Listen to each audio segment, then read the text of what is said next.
मैं डॉक्टर आरती दुबे, सह प्राध्यापक हिंदी, उच्च शिक्षा उत्कृष्टता संस्थान, इस मॉड्यूल में बीए हिंदी प्रथम सेमेस्टर मेजर विषय हिंदी साहित्य का इतिहास पर अपनी बात रखूंगी। इस मॉड्यूल का शीर्षक है हिंदी साहित्य इतिहास लेखन की परंपरा।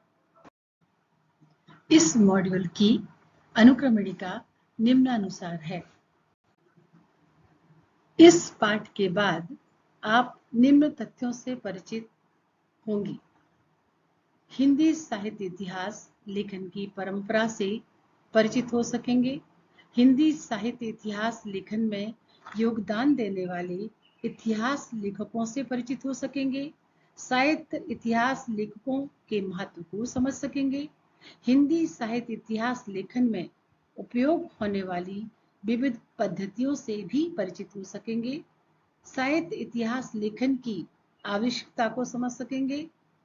विविध हिंदी साहित्य इतिहास का मूल्यांकन भी कर सकेंगे। पिछले विषय के संदर्भ को यदि हम देखें तो साहित्य इतिहास और साहित्य इतिहास दर्शन ही इसका पिछला संदर्भ है। हिंदी में साहित्य का इतिहास लेखन की परंपरा की शुरुआत 19वीं सदी में ही हो गई थी, लेकिन पूर्ववर्ती ग्रंथों को कालक्रम व विषय वस्तु का विवेचन न होने के कारण इतिहास ग्रंथ नहीं कहा जा सकता। पूर्ववर्ती ग्रंथ निम्नानुसार है। 84 वैष्णव की वार्ता श्री विठलनाथ द्वारा लिखी गई। 252 वैष्णव की वार्ता गोकुल नाथ द्वारा लिखी गई। कविमाला तुलसी राम द्वारा लिखी गई। भक्तमाल नाभादास द्वारा लिखा गया। कालिदास हजारा कालिदास त्रिवेदी द्वारा लिखा गया। भक्त नामावली ध्रुवदास द्वारा रचित की गई। हिंदी में साहित्य इतिहास लेखन का प्रारंभ गारसा द तासी के ग्रंथ इस्तबार द ला लिटरेत्यूर एंदोई एंदोस्तानी से हुआ। हिंदी साहित्य इतिहास लेखन का पहला प्रयास गारसा द तासी ने किया। गारसा द तासी के पुस्तक का नाम इस्तबार द ला लिटरेत्यूर एंदोई एंदोस्तानी है। यह पुस्तक 2 भागों में विभक्त है, जिसका प्रकाशन क्रमशः 1839 एवं 1847 में हुआ। ग्रेट ब्रिटेन और आयरलैंड की प्राच्य साहित्य अनुवादक समिति की ओर से इसे पेरिस में मुद्रित किया गया। इस पुस्तक में एंदोई के लिए हिंदी और एंदोस्तानी के लिए हिंदुस्तानी अर्थात उर्दू का अर्थ दिया गया। इस ग्रंथ में कुल 738 कवि हैं, जिनमें हिंदी के 72 तथा शेष उर्दू के कवि हैं। इसमें जिस क्रम को उपयोग किया गया है वह इंग्लिश वर्णानुक्रम है। डॉक्टर लक्ष्मी सागर वार्ष्णेय ने हिंदी में सन 1952 ईस्वी में इसका प्रकाशन करवाया। यह पहले फ्रेंच भाषा में गारसा द तासी के द्वारा लिखा गया था। हिंदी साहित्य इतिहास लेखन में दूसरा प्रयास मौलवी करीमुद्दीन ने किया, जब उन्होंने तज़किरा-ई-शुअराई नामक साहित्य इतिहास की पुस्तक को रचित किया। तज़किरा-ई-शुअराई मौलवी करीमुद्दीन द्वारा 1848 में लिखा गया। प्रकाशन, यदि हम इसके प्रकाशन की बात करें तो यह दिल्ली कॉलेज द्वारा प्रकाशित की गई। हिंदी और उर्दू के 1004 कवियों का विवरण उर्दू भाषा में किया गया। इसमें 62 कवि हिंदी के हैं, शेष कवि उर्दू व अन्य भाषाओं के इसमें सम्मिलित किए गए। कवियों के जन्म मरण वैयक्तिक परिचय काव्य संग्रह का भी आंशिक वर्णन इस पुस्तक में किया गया है। चंदबरदाई, अमीर खुसरो, कबीर, जायसी, तुलसी आदि के कालक्रम का भी चिंतन किया गया।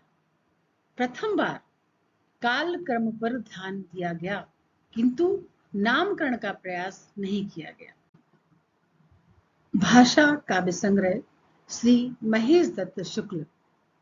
हिंदी साहित्य इतिहास लेखन की परंपरा में हिंदी भाषा में लिखा गया यह प्रथम ग्रंथ है। प्रकाशन 1873 ईस्वी में नवल किशोर प्रेस लखनऊ से हुआ। शिव सह सरोज, शिव सह सेंगर। शिव सह जी ने हिंदी भाषा में दूसरा महत्वपूर्ण हिंदी साहित्य का इतिहास लिखा। शिव सह सरोज का प्रकाशन 1883 ईस्वी में हुआ। कालिदास हजारा के आधार पर शिव सह सरोज में 1838 कवि भाषा कवियों को इसमें स्थान दिया। जीवन चरित्र तथा उनकी कविताओं के उदाहरण भी इसमें लिए गए हैं। हिंदी साहित्य के इतिहास का इसे प्रस्थान बिंदु कहा गया है। पहली बार जीवन काल आदि की पड़ताल का भी प्रयास किया गया। The modern vernacular literature of Hindustan, George Grierson. सन 1888 ईस्वी में एशियाटिक सोसाइटी ऑफ बंगाल की पत्रिका में इसे प्रकाशित किया गया। सच्चे अर्थों में हिंदी साहित्य का पहला इतिहास ग्रंथ माना जाता है। ग्रियर्सन ने अपने ग्रंथ में 952 कवियों को शामिल किया। पहली बार कवियों और लेखकों का काल क्रमानुसार काल विभाजन तथा प्रवृत्तियों का स्पष्टीकरण भी किया गया। युगों की काव्य प्रवृत्तियों तथा परिस्थितियों, प्रेरणा स्रोतों का भी इस पुस्तक में उद्घाटन किया गया। पूर्ववर्ती 17 इतिहास ग्रंथों का उपयोग और प्रामाणिकता के लिए इन संदर्भ ग्रंथों का संकेत भी इसमें किया गया। पहली बार हिंदी साहित्य के इतिहास को 11 कालखंडों में ग्रियर्सन ने विभाजित किया। प्रथम बार हिंदी साहित्य का भाषा की दृष्टि से क्षेत्र निर्धारण करते हुए संस्कृत, प्राकृत एवं अरबी फारसी मिश्रित उर्दू को उससे पृथक किया। हिंदी साहित्य के विकास क्रम का भी निर्धारण किया, जो इस तरह से है: चारण काव्य, धार्मिक काव्य, प्रेम काव्य, दरबारी काव्य आदि। 16वीं और 17वीं शताब्दी के युग को भक्ति काल का नाम दिया, उसे स्वर्ण युग माना। यह ग्रंथ मूलतः अंग्रेजी भाषा में लिखा गया था डॉक्टर ग्रियर्सन के द्वारा। इसका हिंदी अनुवाद हिंदी साहित्य का प्रथम इतिहास नाम से 1957 में डॉक्टर किशोरीलाल गुप्त ने किया। मिश्र बंधु विनोद।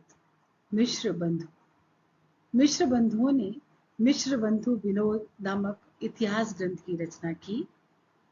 मिश्र बंधुओं में गणेश बिहारी मिश्र, श्याम बिहारी मिश्र तथा सुखदेव बिहारी मिश्र आते हैं। मिश्र बंधु विनोद 4 भागों में विभक्त है। प्रथम 3 भाग का प्रकाशन सन 1913 ईस्वी में हुआ। चतुर्थ भाग का प्रकाशन 1934 ईस्वी में हुआ। मिश्र बंधु विनोद में 4591 कवियों का जीवन वृत्त वर्णित है। कवियों का सापेक्षिक महत्व से उनकी 4 श्रेणियां बनाई गई।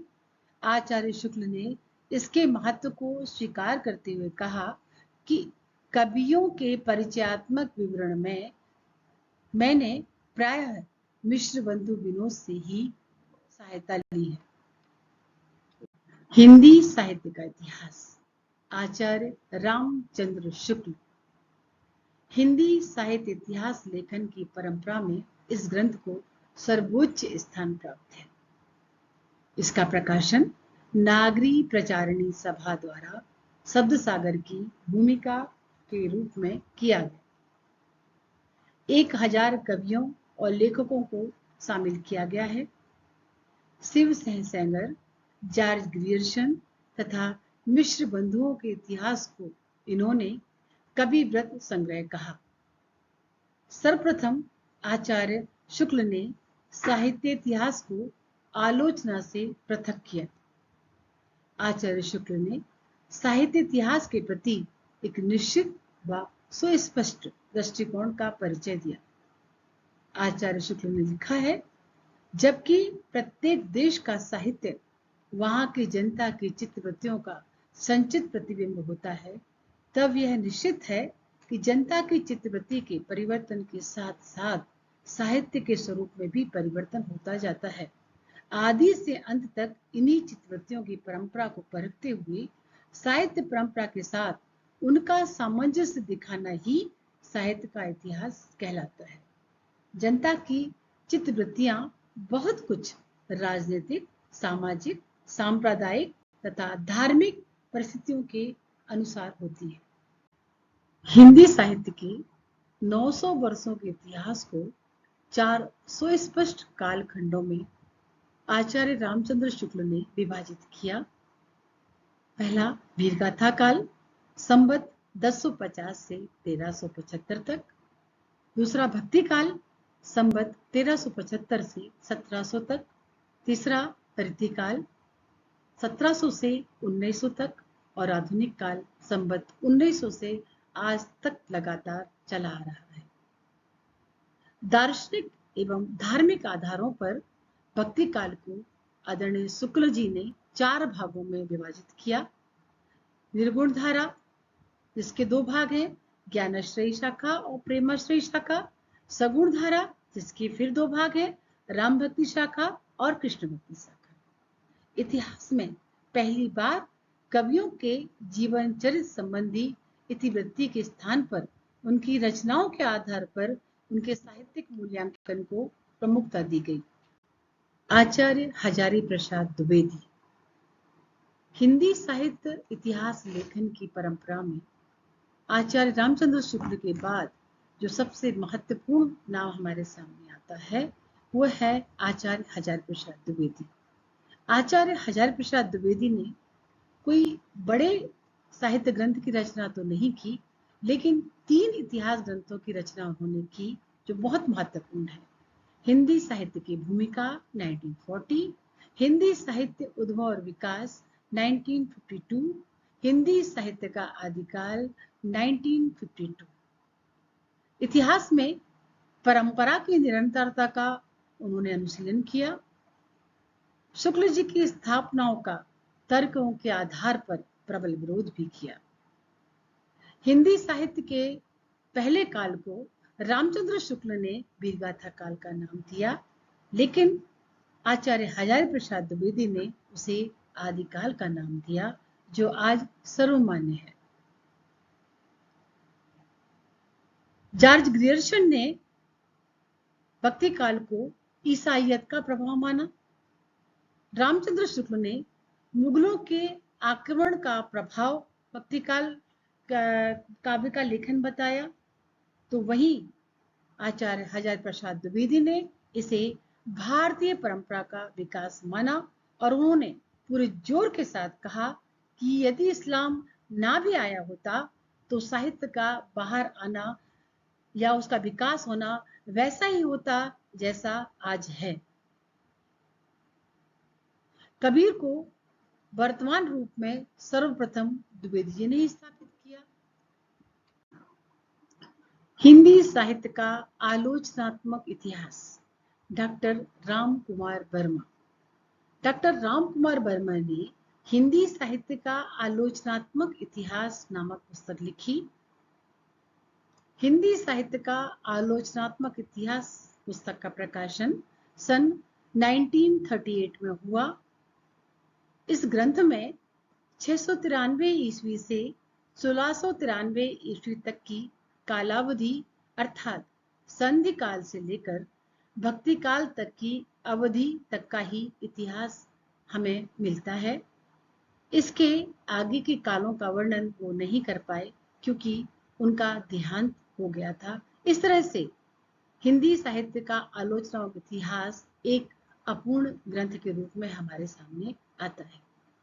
डॉक्टर वर्मा ने संपूर्ण ग्रंथ को 7 प्रकरणों में विभक्त किया। स्वयंभू को हिंदी का पहला कवि मानते हुए हिंदी साहित्य का आरंभ 693 ईस्वी से इन्होंने स्वीकार किया। हिंदी साहित्य इतिहास लेखन की पूर्ववर्ती पुस्तकों का हमने अध्ययन किया, उनके बारे में जाना, लेकिन हिंदी साहित्य इतिहास लेखन की परंपरा थमी नहीं है। आज भी बहुत महत्वपूर्ण इतिहास लेखन लिखे जा रहे हैं, जिनमें से कुछ प्रमुख इस प्रकार हैं। नागरी प्रचारणी सभा से हिंदी साहित्य का वृहत इतिहास, जिसका प्रकाशन 16 खंडों में किया गया। हिंदी साहित्य का वैज्ञानिक इतिहास डॉक्टर गणपति चंद्र गुप्त, जो 2 भागों में प्रथम व द्वितीय खंड, इसका प्रकाशन 1965 ईस्वी में किया गया। हिंदी साहित्य 20वीं शताब्दी 1945, आधुनिक हिंदी साहित्य 1950 ईस्वी, जिसका लेखन नंदुलारे वाजपेयी जी ने किया। हिंदी साहित्य का इतिहास संपादक डॉक्टर नगेंद्र, जो 1973 में हुआ। हिंदी साहित्य और संवेदना का विकास डॉक्टर राम स्वरूप चतुर्वेदी 1986। हिंदी साहित्य का दूसरा इतिहास बच्चन सिंह 1996। हिंदी साहित्य का आधा इतिहास सुमन राजे द्वारा 2003 में लिखा गया। हिंदी साहित्य का मौखिक इतिहास नीलाभ द्वारा रचा गया। हिंदी साहित्य का ओझल नारी इतिहास नीरजा माधव द्वारा 2013 में लिखा गया। इस मॉड्यूल का सारांश इस प्रकार से है। हिंदी साहित्य में इतिहास लेखन की परंपरा की शुरुआत 19वीं शताब्दी से ही मानी जाती है। हिंदी साहित्य के इतिहास लेखन का सबसे पहला प्रयास फ्रेंच विद्वान गारसा दा तासी ने किया। तज़किरा ई सुआराई मौलवी करीमुद्दीन में प्रथम बार काल क्रम पर ध्यान दिया गया।